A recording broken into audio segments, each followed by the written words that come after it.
Hey guys, welcome to our top 5 most essential NREMT test day tips brought to you by EMTprep.com. Alright, let's get started. So right off the bat, we're not presenting rocket science to you today. If we're honest with ourselves, you're probably here because you're nervous about your upcoming NREMT exam. Being nervous is 100% okay, and we want you guys to know that.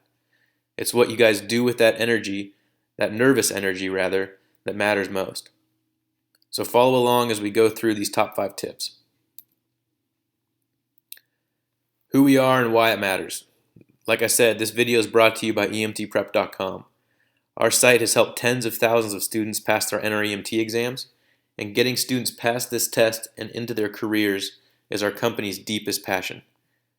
Simply put, we want you to succeed, and that's regardless of whether or not you buy any of our products.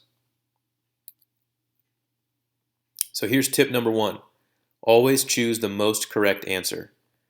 By now in your schooling, you've probably heard this a few times, but what does it really mean?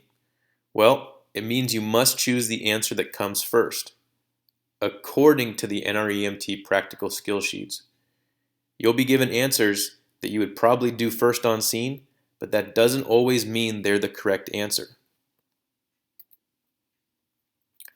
Alright, here's a shocker. Tip number 2. Know your practical skill sheets inside and out. This might come as a shock, but the NREMT has provided you with a step-by-step guide for how their test answers are ordered. If you haven't done this already, visit their site and download those skill sheets. You need to know these verbatim. Tip number 3.